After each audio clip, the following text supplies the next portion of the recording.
Il y avait pas plus tard qu'il y a un mois ici une douzaine d'œufs de canard colvert par exemple.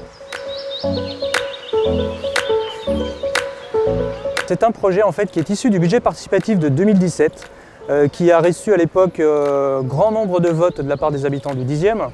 Et donc ce projet a été mis en place par le service des canaux en partenariat avec une société qui s'appelle Ecocéan et une autre qui s'appelle Biomatrix. Biomatrix, c'est la structure flottante et Ecocéan, c'est eux qui ont fabriqué des biohuttes, c'est-à-dire des frayères artificielles qui ont été installées sous le radeau.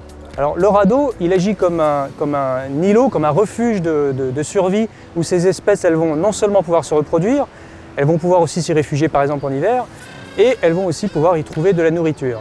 Sous le radeau par exemple, ne serait-ce qu'avec le tissu racinaire, donc toutes les plantes que vous voyez en fait ont un tissu racinaire qui s'est développé qui fait entre 40 et 50 cm d'épaisseur. Et dans ce tissu racinaire, eh bien, on va avoir des poissons qui vont frayer, qui vont se reproduire, qui vont se protéger des prédateurs. On va avoir toute une microfaune qui va se développer, comme des gastéropodes, comme des gamards, des crevettes d'eau douce.